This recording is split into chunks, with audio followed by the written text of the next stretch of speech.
আসসালামু আলাইকুম। প্রিয় দর্শক, অন্য মঞ্চের আলাপচারিতায় আপনাদের সকলকে আমন্ত্রণ জানাচ্ছি। নমস্কার। একটা খবর খুব রটনা শুরু হয়েছে, সেটা হলো ভারতের দখলে বাংলাদেশের 60 কিলোমিটার ভূখণ্ড। মানে এই অংশটা হচ্ছে চিকেন স্নেক অঞ্চলে, যেটা শিলিগুড়ি করিডর, অর্থাৎ রংপুরের কাছাকাছি, রংপুরের। তো এই খবরটি খুব নজরে এলো যে কলকাতার একটি দুটি বাংলা ইউটিউব চ্যানেল এই খবরটি করেছে। এবং খবরটি হলো ভারতীয় ফৌজ নাকি গোপন অভিযান চালিয়ে বাংলাদেশের প্রায় 60 কিলোমিটার জমি দখল করে নিয়েছে। এই জমি শিলিগুড়ি করিডোর বা চিকেন স্নেকের সংলগ্ন। সংলগ্ন মানে এর একদিকে নেপাল আর একদিকে বাংলাদেশ। সুতরাং নেপালের দিকের নয়, নেপালের সাথে সমস্যা নেই। সুতরাং বাংলাদেশের দিকে 60 কিলোমিটার ঢুকে গেছে ভারতীয় ফৌজ, এইটা হচ্ছে কথা। এখন এর ফলে কি হয়েছে? এই জমি দখল করার ফলে চিকেন স্নেক নাকি এখন আর মুরগির গলা নেই, সেটা হয়ে গেছে গন্ডারের গলা বা শুয়োরের গলা। এইরকমই কোনো প্রতিষ্ঠিত সংবাদ মাধ্যমের খবর নয় এটা। ভারত সরকারের পক্ষ থেকে বা বাংলাদেশ সরকারের পক্ষ থেকে, দুজনের পক্ষ থেকে, এই দুই দেশের পক্ষ থেকে এই বিষয়ে কেউ কোনো পুষ্টি করেনি। অবশ্য সরকার পুষ্টি না করলে বা প্রতিষ্ঠিত সংবাদ মাধ্যম কোনো খবর না দিলে সে খবর যে মিথ্যে হয়, গুজব হয়, এমন তো নয়।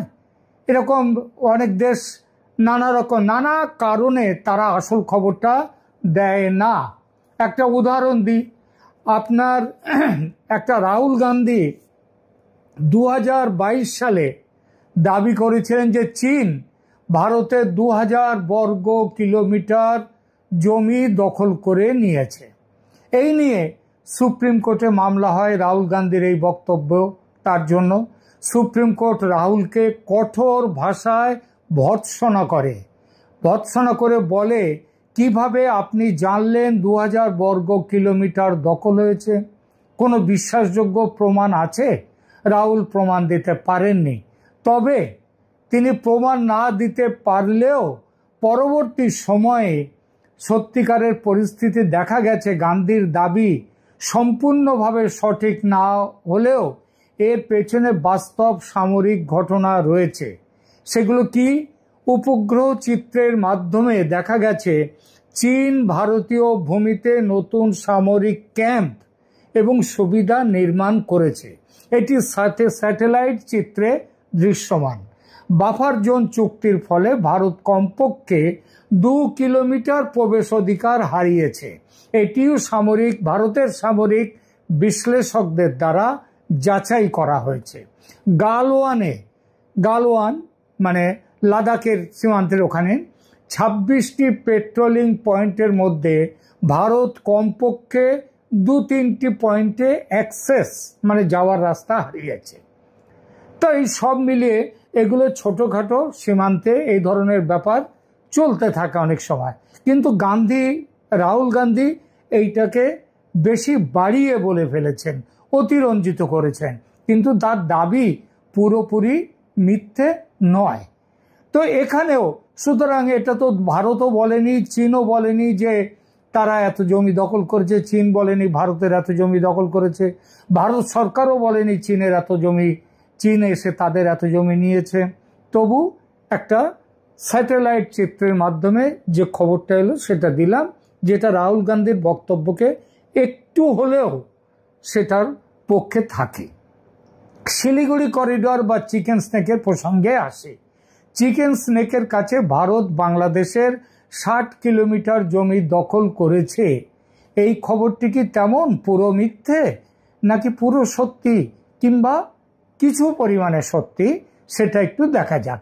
এই প্রশ্নের বিচার করতে আমরা মূল সংবাদ সূত্র যারা এই খবরটি প্রথম দিয়েছে তাদের কি দিয়েছে তারা সেইটা একটু দেখি। গ্লোবাল গভর্নেন্স নিউজ, আবার বলি গ্লোবাল গভর্নেন্স নিউজ নামের একটি ওয়েব ম্যাগাজিন গত 31শে অক্টোবর একটি খবর দিয়েছে, যার হেডলাইনটা এরকম, একটু দেখে নিন। India reportedly expands control by 60 kilometre into chicken's neck. এটা খবরটা দিচ্ছেন chicken's neck corridor. Global governance news তারা নিজেদের সম্পর্কে বলছে যে Asia's first bilingual news portal for global news and updates. এবং এই যে এখানে তারা খবরের বিশদ বিবরণে কি লেখা হয়েছে, বিশদ এই যে এটা লেখাটা রিপোর্টিংটা করেছেন পুনম শর্মা নামে একজন সাংবাদিক। তিনি সাংবাদিক হিসেবে আমরা এক পুনম শর্মাকে চিনি, তিনি যথেষ্ট তিনি ইন্ডিয়া টুডের সাথে জড়িত এবং তিনি খুব ভালো সাংবাদিক, অনেক পুরনো সাংবাদিক। তিনি নাকি অন্য কেউ আমরা জানি না।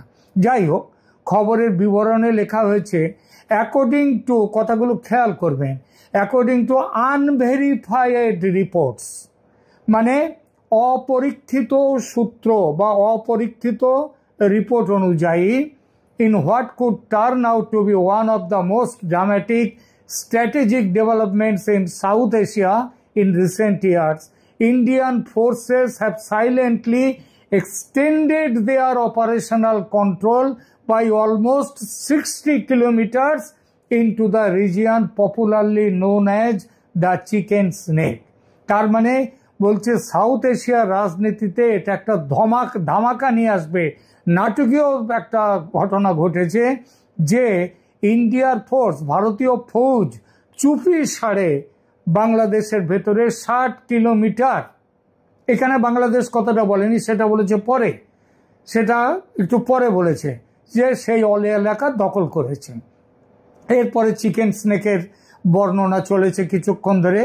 আর পরে আবার এই খবরের প্রসঙ্গে আসি, সেখানে বলা হয়েছে according to preliminary sources the reported advancement involves the absorption of a significant land portion that previously লে উইদিন বাংলাদেশের ফ্রন্টিয়ার। মানে বাংলাদেশের সীমান্তে বেশ কিছু জায়গা ভারত দখল করে নিয়েছে, এইটাই এখানে বলছেন। এরপরে আরো অনেক কথা এখানে তার বলেছে যে চিকেন স্নেকে কিভাবে কতটা কি যাবে। তাহলে মোদ্দা কথা হলো বাংলাদেশের ভেতরে ঢুকে ভারতীয় সেনা চুপি চুপি বাংলাদেশের 60 কিলোমিটার ভূখণ্ড বা জমি দখল করে নিয়েছে। এই নিউজ পোর্টালের সাংবাদিক পুনম শর্মা খবরের সূত্র কিছু উল্লেখ করেননি। তিনি বলেছেন আনকনফার্মড, আনভেরিফাইড নিউজ রিপোর্টস। তো শুধু তাই নয়, তিনি এমনভাবে লিখেছেন এই সংবাদটি যাতে কিছুই স্পষ্ট হয় না। যেমন ধরুন হেডলাইনে তিনি লিখলেন রিপোর্টেডলি, কথাটা রিপোর্টেডলি মানে এটা কোনো কনফার্মড নিউজ নয়, নিশ্চিত খবর নয়। এরপর বিস্তারিত খবরের প্রথম লাইনে গিয়ে লিখলেন অ্যাকর্ডিং টু আনভেরিফাইড রিপোর্টস, মানে যে খবর ভেরিফাইড নয়। তারপর পুরো প্রতিবেদন জুড়ে কয়েক জায়গায় তিনি লিখছেন আনভেরিফাইড এবং ইয়েট টু কনফার্ম, এই ধরনের শব্দ। আর এই রকম বাজে একটা রিপোর্ট, তার উপর ভিত্তি করে যারা ভিডিও বানিয়ে বলে দিলেন শিলিগুড়ি করিডর মানে ভারতের চিকেন নেক, তার সংলগ্ন এলাকায় ভারতীয় সেনা বাংলাদেশের 60 কিলোমিটার জায়গা দখল করে নিয়েছে, মানে যুদ্ধ শুরু হয়ে গেছে এবং ভারত এগিয়ে চলেছে।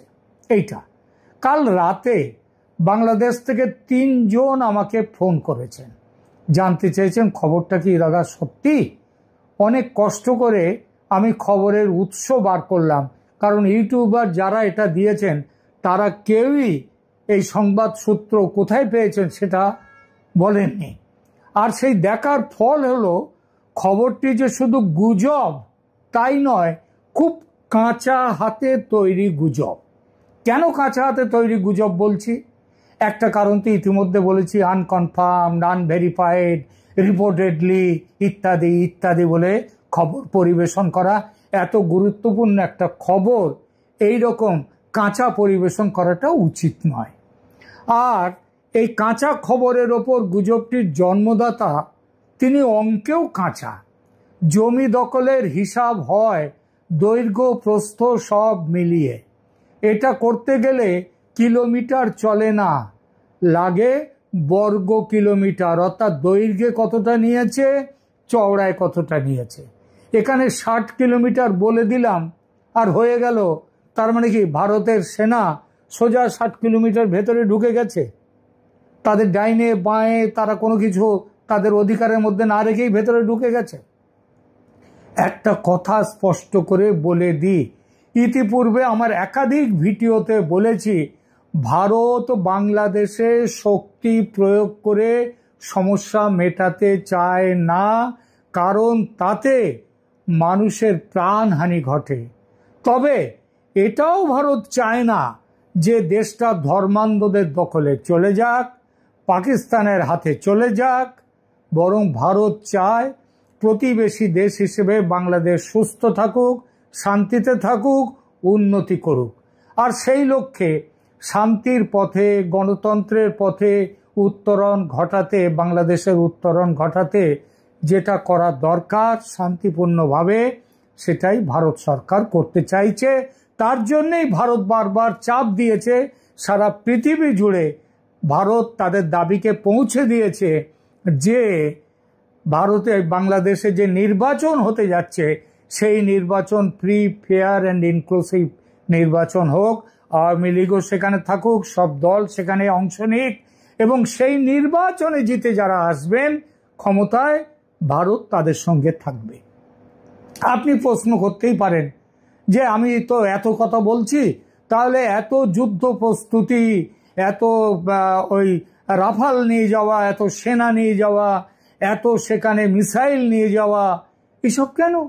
এই যে নোটাম ঘোষণা হলো আকাশে উঠতে পারবে না অন্য দেশের কোনো বিমান, এসব কেন? এর উত্তরে রামকৃষ্ণ পরমহংসদেবের কথামৃতের একটি কাহিনীর উল্লেখ করব এখানে। দেখুন, এক জায়গায় একটা মাঠ, জঙ্গল, সেখানে খুব রাগী আর ভীষণ বিষধর একটা সাপ ছিল। সেই সাপটার ভয়ে গ্রামের বালকরা মাঠে যেত না। একদিন এক সাধু যাচ্ছিলেন সেখান দিয়ে, সাপ ছুটে এলো তাকে দংশন করার জন্য, কামড়াবার জন্যে। সাধু তাকে বললেন, তুমি খুব ভালোভাবেই জানো যে তোমার দংশনে ভীষণ বিষ আছে এবং তোমার দংশন পড়লে, তুমি কামড়ালে কেউ বাঁচবে না। তো ঈশ্বরের দেয়া প্রাণ নিয়ে তোমার লাভটা কি? তুমি আর দংশন করো না কাউকে। এখন থেকে অহিংসা ও ভালোবাসা হোক তোমার ধর্ম। সাপ বলল, তথাস্তু গুরুদেব। এরপর বেশ কিছুদিন কেটে গেছে। সাধু একদিন সেই পথে আবার যাচ্ছেন। শিষ্যের অর্থাৎ সাপটির খোঁজ করলেন তিনি। দেখলেন, খুঁজতে খুঁজতে দেখলেন যে সাপটা তো নিজে ছুটে এলোই না, বরং দেখলেন সে একদিকে নির্জীব, প্রায় মরার মতো হয়ে পড়ে আছে। সাধু জানতে চাইলেন, এ কি, এমন অবস্থা কি করে হলো তোমার? সাপ বলল, গুরুদেব, ওই যে ভালোবাসা আর অহিংসার মন্ত্র দিয়ে গেলেন আপনি, তারপর থেকে আমি আর কাউকে ভয় দেখাই না, কাউকে কামড়াতে যাই না।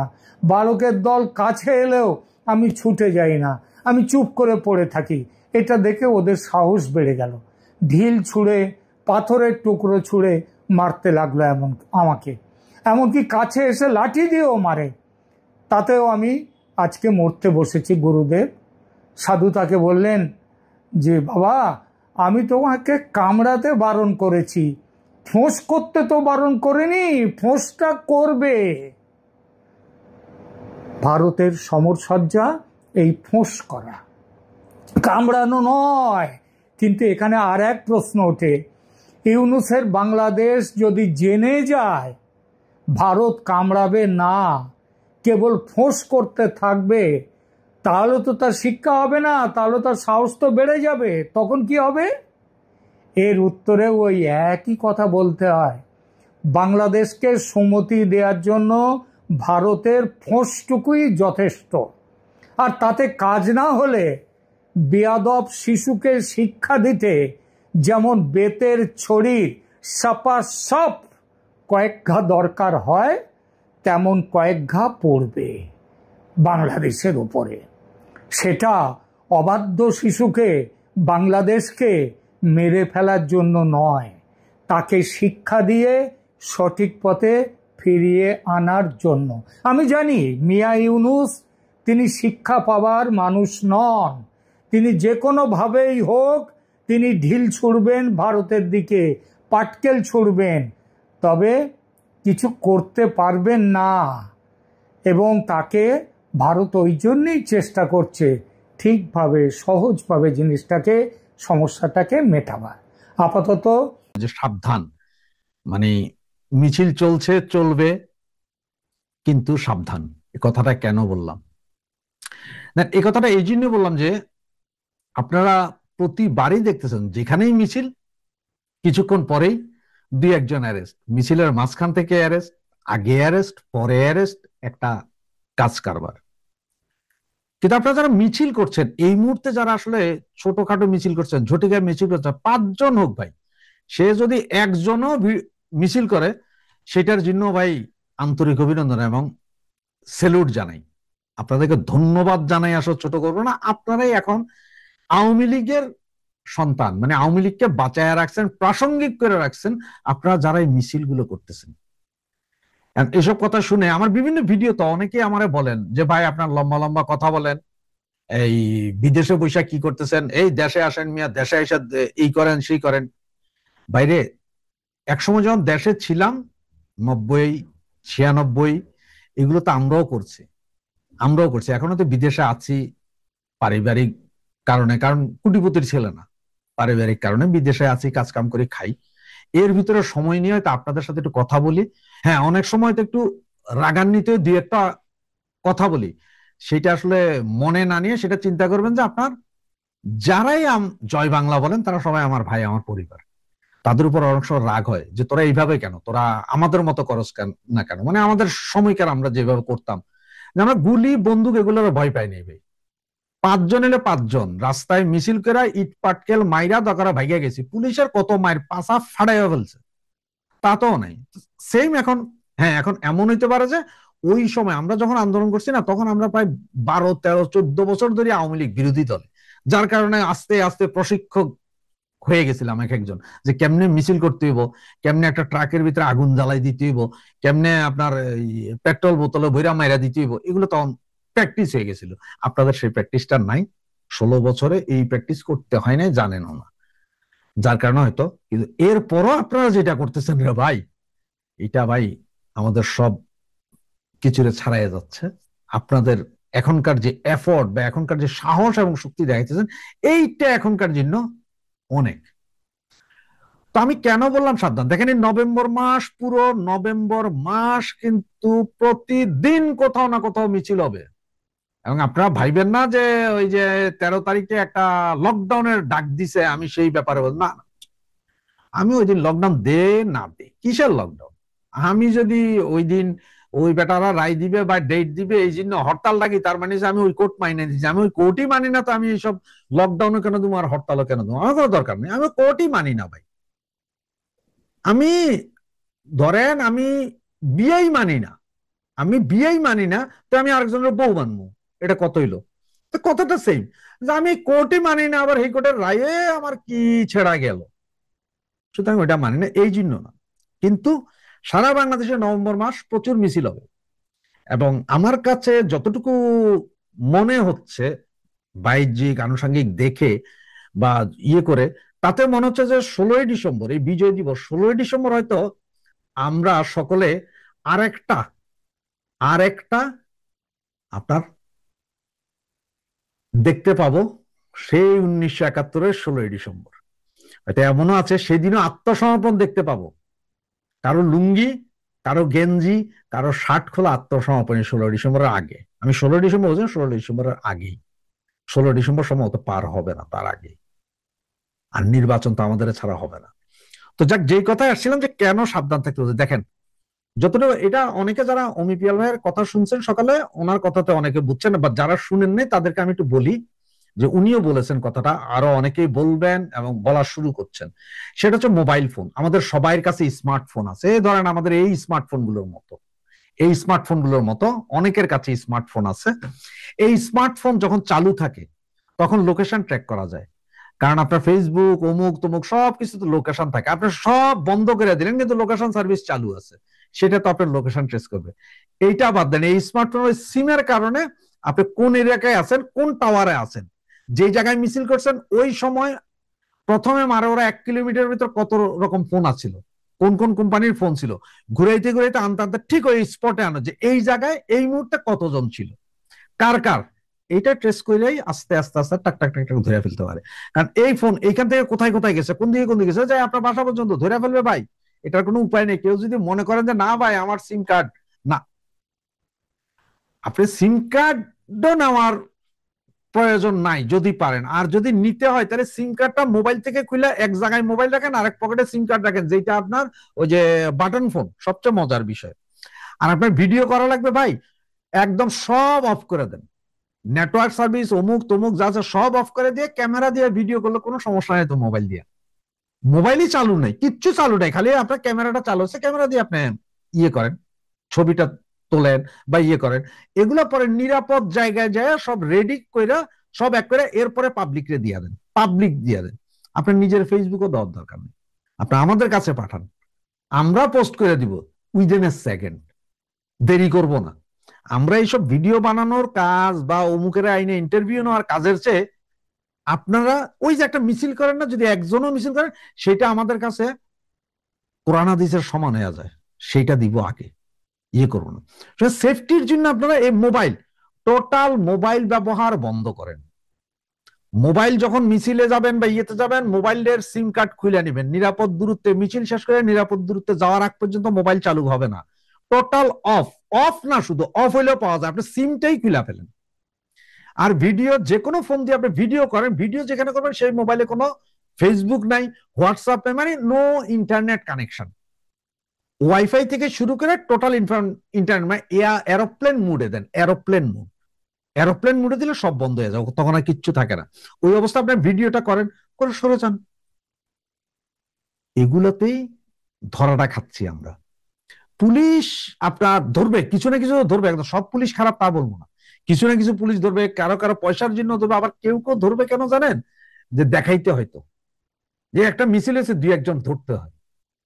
একদম এরকম না যে পুলিশ কেন আমাদেরও ধরে না, আপনাদের সাইড দিচ্ছে, অনেক জায়গায় সাইড দিচ্ছে, আপনি আমি বুঝতেছি না, আপনারা চলে যান।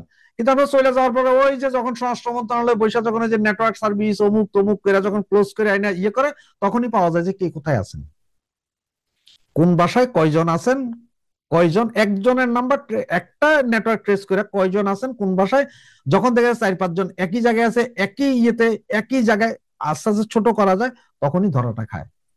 আপনার কথাটা যদি বিশ্বাস না হয় তাহলে আপনি নিজে নিজে একটু চেষ্টা করে দেখেন, যে ফাইন্ড মাই মোবাইল একটা অপশন আছে না, ওইটা দিয়ে দেখেন, আপনার 4-5টা মোবাইল রেখে দেখেন, যখন দেখায় কোনটা কোনটা চলে, কোথায় কোথায় আছে, এটা যেন আপনারা ভালো করে জানেন। যেমন আমাদের এখানে চেয়ারম্যান ইলেকশন, এমপি ইলেকশনের সময় এক এক দিন এক এক ওয়ার্ডে বা এক একটা জায়গায় 1000 মেসেজ পাঠাইতে হইতো।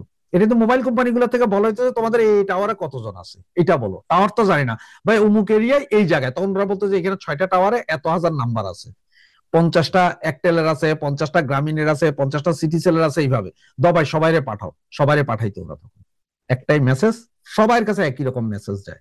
এটা কিন্তু টাওয়ার হিসাবে খুব সুন্দরভাবে ধরে ফেলা যায়। এই জিনিসটা ভাইয়েরা একটু খেয়াল করেন। আর আপনাদের যত মিছিল মিটিং যাই করবেন, কারণ একজন নিয়েও যদি করেন, আপনার আমার কাছে পাঠান, আমি ওয়াদা করতেছি আমি সোজা দিব, সোজা সজি দিব, আমি আপনাদের দিয়ে দিব, আপনাদের এই মিছিল মিটিং এর ছবি আমি দিয়ে দিব, প্রয়োজনে আমি স্পেশাল লাইভ করব ওগুলোর জন্য, যে কেউ নাই আপনার মিছিল করে গেছেন 10 মিনিট পরে ওই ভিডিও ফুটেজ গুলো দিয়ে আবার লাইভ করব, একাই কথা বলবো যে এই দেখ এইভাবে মিছিল হয়েছে, আমাদের পৌঁছাই দিব জায়গা জায়গা মতন, সব জায়গায় পৌঁছাবো, কোনো টেনশন নেই। সুতরাং একটু সাবধানে থাকেন সবাই।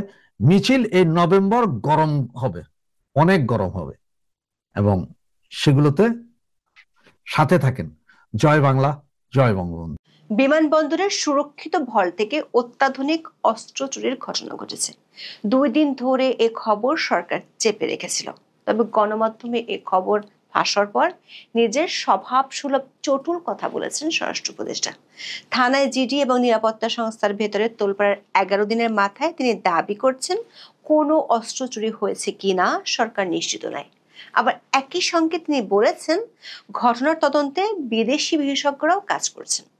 বিমানবন্দরের মতো সুরক্ষিত জায়গা থেকে ভারী লিথাল আর্মস খোয়া যাওয়ার পরও স্বরাষ্ট্র উপদেষ্টা তেমন বিচলিত নন, যেমনটা বিচলিত ছিলেন না গত বছরের আগস্টে লুট হওয়া পুলিশ ও এসএসএফ এর ভারী অস্ত্রগুলো নিয়ে। প্রশ্ন হলো, বিমানবন্দরের মতো সুরক্ষিত ভল্ট থেকে যে অস্ত্রগুলো খোয়া গেছে, আইন অনুযায়ী সে ধরনের অস্ত্র সিভিলিয়ান ব্যবহারের অনুমতি নেই। 9mm ক্যালিবারের অস্ত্রগুলো শুধু বিশেষায়িত বাহিনী ব্যবহার করতে পারে। আবার পুলিশ বা অন্য যে কোনো বাহিনী এত কম সংখ্যক অস্ত্র কেনে না। তাহলে ভল্টে কি আরো বেশি অস্ত্র ছিল? যদি এগুলো পুলিশ বা কোনো বাহিনীর জন্য আনা হয় তাহলে কত অস্ত্র ছিল? হযরত শাহজালাল আন্তর্জাতিক বিমানবন্দরের কার্গো কমপ্লেক্সে ভয়াবহ আগুন লাগে 18 অক্টোবর দুপুরে। প্রায় 17 ঘন্টা ধরে জ্বলার পর নিয়ন্ত্রণে আসে আগুন। এতে পুড়ে যায় আমদানি করা পণ্যের প্রায় সবকিছু। তবে ভয়াবহ আগুনও প্রায় অক্ষত ছিল কমপ্লেক্সের স্ট্রং রুমের ভল্টে রাখা জিনিসপত্র। আগুন নেভানোর পর বিভিন্ন সংস্থার উপস্থিতিতে স্ট্রং রুমটি সিলগালা করা হয়। আজকের পত্রিকার এক প্রতিবেদনে জানানো হয়, স্ট্রং রুমের ভল্টে মূল্যবান জিনিস, আমদানির কাগজপত্র, শুল্ক সংক্রান্ত নথি, গুরুত্বপূর্ণ বাণিজ্যিক দলিল, সোনা, হীরা ও আগ্নেয়াস্ত্র রাখা হয়। কয়েক স্তরের নিরাপত্তা ব্যবস্থা থাকার কারণে এটিকে স্ট্রং রুম বলা হয়। এই রুম থেকে পণ্য নথি বের করতে হলে একাধিক সংস্থার কর্মকর্তার স্বাক্ষরের প্রয়োজন হয়। বাংলা ট্রিবিউনের খবরে বলা হয়েছে, 28 অক্টোবর এই ভল্টের তালা ভেঙে অস্ত্র চুরির ঘটনা ঘটে। ওই দিনই বিমানবন্দর থানায় সাধারণ ডায়েরি বা জিডি করে বিমান বাংলাদেশ এয়ারলাইন্স। জিডিটি দায়ের করেন সহকারী ব্যবস্থাপক জামাল হোসেন। তবে চাঞ্চল্যকর এই ঘটনা প্রকাশ্যে আসে 2রা নভেম্বর। আজকের পত্রিকার খবরে বলা হয়েছে, আগুন লাগার 6 দিন পর মানে 24 অক্টোবর বিমান বাংলাদেশ এয়ারলাইন্সের নিরাপত্তা বিভাগ, বেসামরিক বিমান চলাচল কর্তৃপক্ষ এবং একটি গোয়েন্দা সংস্থার প্রতিনিধিরা কার্গো কমপ্লেক্সের এই স্ট্রং রুম পরিদর্শন করেন। সে সময় তারা স্ট্রং রুমের আগ্নেয়াস্ত্র ভল্টের লক খোলা দেখতে পান। এর ভেতরে রাখা ট্রাঙ্কটি ছিল ভাঙা। সে সময় ভল্টে 21টি আগ্নেয়াস্ত্র দেখতে পান কর্মকর্তারা। সেগুলোর মধ্যে 3টি অস্ত্রের পেছনে আংশিক পোড়া ছিল, 18টি অস্ত্র ছিল বাক্সবন্দি। পরে ভল্ট এবং ট্রাঙ্ক মেরামত করে স্ট্রং রুম আবার সিলগালা করা হয়। জিডিতে মোহাম্মদ জামাল হোসেন উল্লেখ করেন, 27 অক্টোবর রাত 9টা 50 পুলিশ সদস্য আনসার সহ সর্বশেষ সিলগালা দেখে এসেছিলেন তিনি। পরের দিন সকাল 7টা 7 দিকে বিমান নিরাপত্তা শাখার ডিউটি অফিসার জাহাঙ্গীর আলম খানের মাধ্যমে জানতে পারেন স্ট্রং রুমের ভল্টের তালা লাগানো নেই। বিষয়টি ডিজিএম সিকিউরিটিকে জানিয়ে বিমানবন্দরে আসেন তিনি। এরপর ডিজিএম সিকিউরিটিও বিমানবন্দরে আসেন। বিমান নিরাপত্তা ডিউটি অফিসার জাহাঙ্গীর আলম খান ও ডিজিএম সিকিউরিটি দুজনই কর্তব্যরত পুলিশ সদস্য সহ স্ট্রং রুমের ভল্টের কাছে গিয়ে দেখতে পান কোনো তালা লাগানো নেই। আজকের পত্রিকার তথ্য অনুযায়ী অস্ত্রগুলোর মধ্যে ছিল যুক্তরাষ্ট্রের তৈরি M4 কার্বাইন রাইফেল ও ব্রাজিলের টরাস কোম্পানির তৈরি সেমি অটোমেটিক পিস্তল। অস্ত্র সংক্রান্ত তথ্য পরিবেশন করে এমন বেশ কয়েকটি ওয়েবসাইট ঘেঁটে জানা যায়, কোল্ট M4 কার্বাইন রাইফেল মার্কিন যুক্তরাষ্ট্রের তৈরি। বিশ্বব্যাপী স্পেশাল ফোর্সগুলোর কাছে এই অস্ত্রটি ব্যাপকভাবে জনপ্রিয়। বাংলাদেশের স্পেশাল ফোর্সের কাছেও এর গ্রহণযোগ্যতা এবং কদর আছে। Bangladesh arm forces, special forces বা কমান্ডো ইউনিট ও পুলিশের স্পেশাল ইউনিটগুলো ব্যাপকভাবে এই রাইফেল ব্যবহার করে থাকে। 5.56 × 45 mm ন্যাটো ক্যালিবারের বুলেট সম্পন্ন এই রাইফেলের কার্যকরী দূরত্ব 500 মিটারের মতো। এটি প্রতি মিনিটে 700 থেকে 900 রাউন্ড পর্যন্ত গুলি ছুটতে পারে। প্রতিটি ম্যাগাজিনে 30টি করে বুলেট থাকে। এক হিসাবে এটি বাংলাদেশের স্পেশাল ফোর্সের জন্য স্ট্যান্ডার্ড ইস্যু বা প্যারা কমান্ডো বাদে অ্যাসাল্ট রাইফেল বলা হয়। অন্যদিকে বাংলাদেশ পুলিশের ক্রাইসিস রেসপন্স টিমের ব্রাজিলের তৈরি তাওরাস সাবমেশিন গান ব্যবহারের তথ্য পাওয়া গেছে। বাংলাদেশ পুলিশ এই বিশেষ টিমটি ব্রাজিলের তৈরি তাওরাস SMT-9C সাবমেশিন গান এবং তাওরাস PT 809 9mm সাইড আর্ম ব্যবহার করে। এছাড়া বাংলাদেশ বিমান বাহিনীর কমান্ড ইউনিট সাবমেশিন গান হিসেবে ব্রাজিলের নির্মিত তাওরাস SMT-9C সাবমেশিন গান ব্যবহার করার তথ্য পাওয়া গেছে। 2020 সালের সশস্ত্র বাহিনী দিবস উপলক্ষে আয়োজিত বিশেষ অনির্বাণে তা প্রদর্শন করা হয়েছিল। ব্রাজিলে নির্মিত এই সাবমেশিন গানটির ওজন 3.5 কেজি। এই অস্ত্রটি দিয়ে ফুল অটোমোডে প্রতি মিনিটে 750 রাউন্ড ফায়ার করতে সক্ষম। বিমানবন্দরের মতো এতটা সুরক্ষিত এলাকায় 2 দফায় ভল্ট ভাঙা এবং অত্যাধুনিক অস্ত্র চুরির ঘটনা ফাঁস হওয়ার পর চলছে তোলপাড়। পুলিশ বলছে কার্গো কমপ্লেক্সের আশপাশের সব সিসিটিভি ক্যামেরা আগুনে পুড়ে গেছে, কারণে কোনো ফুটেজ পাওয়া যায়নি। সন্দেহভাজন 2-1জনকে জিজ্ঞাসাবাদ করা হলেও তদন্তে বিশেষ কোনো অগ্রগতি নেই। পুলিশের কয়েকজন কর্মকর্তা আজকের পত্রিকাকে বলেন, স্ট্রং রুমে সোনা হীরাও আছে, সেগুলো বাদ দিয়ে শুধু আগ্নেয়াস্ত্র চুরির ঘটনা রহস্যজনক। দর্শক, এই ঘটনায় আমাদের 2টি প্রশ্ন আছে। প্রথম প্রশ্ন, বিমানবন্দরের সুরক্ষিত ভল্ট থেকে খোয়া যাওয়া অস্ত্রগুলো কার? বাংলাদেশের 1878 সালের অস্ত্র আইন অনুযায়ী কোনো সিভিলিয়ান বা সাধারণ মানুষ এ ধরনের অস্ত্র ব্যবহার করতে পারে না। মানে সিভিলিয়ানদের এ ধরনের অস্ত্র ব্যবহারের অনুমতি বা লাইসেন্স দেওয়া হয় না। সিভিলিয়ানদের জন্য .32 ক্যালিবার বা 7.65 mm এর বেশি কোনো অস্ত্র ব্যবহারের অনুমতি নেই। 9 mm বা 45 mm ন্যাটো ক্যালিবার অস্ত্রগুলো বিশেষায়িত বাহিনীগুলো ব্যবহার করতে পারে। বাংলাদেশ পাবলিক প্রকিউরমেন্ট অথরিটির ওয়েবসাইট ঘেটে জানা গেছে, বিগত আওয়ামী লীগ সরকার আমলে 2019 সালের মার্চ ও একই বছরের নভেম্বরে 2 দফা পুলিশের সোয়াট ও সিটি শাখার জন্য 9 mm পিস্তল কেনার টেন্ডার দেওয়া হয়েছিল। এর মধ্যে 2019 সালের 13 নভেম্বর পুলিশের স্পেশাল অপারেশনের জন্য 5000 পিস 9 mm পিস্তল কেনার টেন্ডার দেওয়ার তথ্য পাওয়া গেছে। বর্তমান অন্তর্বর্তী সরকারের আমলেও বিপুল পরিমাণ 9 mm পিস্তল কেনার জন্য টেন্ডার দেওয়ার তথ্য পাওয়া গেছে। পুলিশ সদর দপ্তরের পক্ষ থেকে গত বছরের 26 ডিসেম্বর $42,000 খরচ করে 5000 পিস 9 mm পিস্তল কেনার জন্য টেন্ডার দেওয়া হয়েছে। পাবলিক প্রকিউরমেন্ট অথরিটি এবং পুলিশ সদর দপ্তরের একাধিক সূত্র বলছে, স্বরাষ্ট্র মন্ত্রণালয়ের নির্দেশে পুলিশের পক্ষ থেকে এ ধরনের অস্ত্র ব্যাপক সংখ্যক কেনা হয়। 10 থেকে 20টা অস্ত্র পুলিশ বা কোনো বাহিনী কেনে না। তাহলে দ্বিতীয় প্রশ্ন হলো, ভোল্টে কি এত কম অস্ত্র ছিল? সন্দেহটি আরো বাড়ছে বিমানবন্দরের নিরাপত্তা বিভাগের কর্মকর্তাদের কথা থেকে। আজকের পত্রিকা কর্মকর্তাদের বরাত দিয়ে বলছে, স্ট্রং রুমের ওই ভল্টে পুলিশের জন্য এবং বৈধ অস্ত্র ব্যবসায়ীদের আমদানি করা অস্ত্র সংরক্ষিত ছিল। তবে আগুনে সব নথি পুড়ে যাওয়ায় সেখানে 21টি নাকি আরো বেশি অস্ত্র ছিল তা বোঝা যাচ্ছে না। তবে প্রথম দফা পরিদর্শনের পরেও ঘটে বিস্ময়কর ঘটনা। বিমান বাংলাদেশ এয়ারলাইন্স, বেবিচক এবং একটি গোয়েন্দা সংস্থার কর্মকর্তারা 2রা নভেম্বর আবার পরিদর্শনে যান। এবারও তারা ভল্টের লক খোলা এবং ট্রাঙ্ক ভাঙা অবস্থায় পড়ে থাকতে দেখেন। এ দফায় আগের তালিকার সঙ্গে মিলিয়ে দেখা যায় 21টি থেকে 2 রকমের 60টি অস্ত্র নেই, অর্থাৎ দ্বিতীয়বার ভল্ট ভেঙে 60 mm কার্বাইন রাইফেল ও সেমি অটোমেটিক পিস্তল চুরির বিষয়টি প্রমাণিত। এর আগেও সেখান থেকে অস্ত্র সরানোর ঘটনা ঘটে থাকতে পারে, যার কোনো হিসাব নেই কর্তৃপক্ষের কাছে। দ্বিতীয়বার ভল্ট ভাঙার পর অবশিষ্ট 14টি অস্ত্র বিমানবন্দর থানা হেফাজতে রাখা হয়েছে। বিষয়টি নিয়ে 4 নভেম্বর সাংবাদিকদের প্রশ্নের মুখে পড়েন স্বরাষ্ট্র উপদেষ্টা জাহাঙ্গীর আলম চৌধুরী। যথারীতি তার বক্তব্য ছিল দায়সারা এবং তালগোল পাকানো।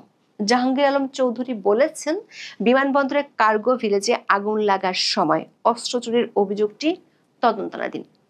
আসলে সেখান থেকে কোনো অস্ত্র চুরি হয়েছে কি না তা তদন্ত শেষে জানা যাবে।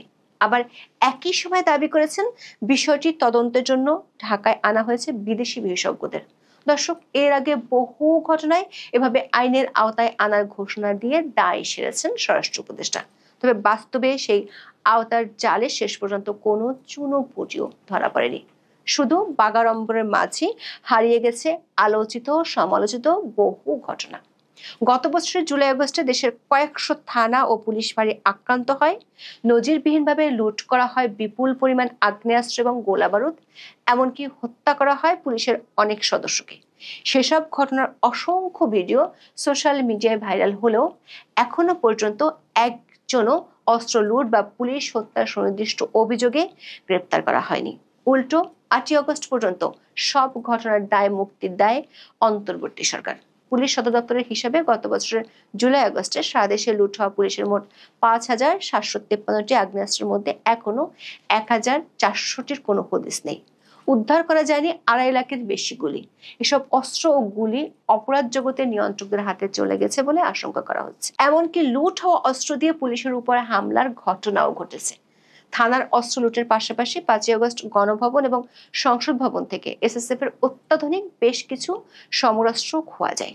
এর মধ্যে ছিল অত্যাধুনিক assault rifle, sniper rifle, flash bang grenade, anti drone system, বেতার যোগাযোগ ডিভাইস ও বিপুল পরিমাণ গোলা বারুদ সহ 32টি ভারী অস্ত্র। অন্তর্বর্তী সরকার ক্ষমতা আসার পর থেকে এসব অস্ত্র উদ্ধারের বিষয়ে দেখা গেছে গা ছাড়া ভাব। অথচ বিশেষজ্ঞরা বলছেন বড় ধরনের এক টাইম বোমার উপর বসে আছে দেশ। লুণ্ঠিত আগ্নেয়াস্ত্রগুলো কেবল সাধারণ অপরাধের জন্য ব্যবহৃত হচ্ছে না, বিশেষ পরিস্থিতিতে ব্যবহৃত হতে পারে বড় ধরনের নাশকতায়। বিষয়টি নিয়ে ব্যাপক সমালোচনার মুখে গত আগস্টে কিছুটা টনক নড়ে সরকারের। পুলিশ সদর দপ্তর লুণ্ঠিত অস্ত্র ও গোলাবারুদ জমা দিতে 12 আগস্ট উন্মুক্ত আহ্বান জানায়, তাতে কোনো সাড়া মেলেনি। এরপর চলতি বছরের 25 আগস্ট স্বরাষ্ট্র উপদেষ্টা লুট হওয়া অস্ত্র সম্পর্কে তথ্য পেতে পুরস্কারের ঘোষণা দেন। সর্বোচ্চ 5 লাখ টাকা পুরস্কার ঘোষণা করেও কোনো কাজ হয়নি। এর মধ্যে বিমানবন্দরের মতো সুরক্ষিত জায়গা থেকে অস্ত্র চুরি যাওয়া ঘটনা জনমনে আশঙ্কা বাড়াচ্ছে। বিশেষ করে জাতীয় সংসদ নির্বাচনের আগে এমন স্পর্শকাতর বিষয়ে সরকারের এমন গা ছাড়া ভাব মানুষের শঙ্কাকে বহু গুণ বাড়িয়ে দিচ্ছে। কিন্তু অন্ধ হলে প্রলয় যে বন্ধ থাকে না তার অসংখ্য প্রমাণ পাওয়া গেছে গত 15 মাসে। লুট করা অস্ত্রের ভয়ঙ্কর প্রলয় ধেয়ে আসছে কি না সেটাই এখন দেশের সামনে আতঙ্কজনক প্রশ্ন। এখন এ পর্যন্ত।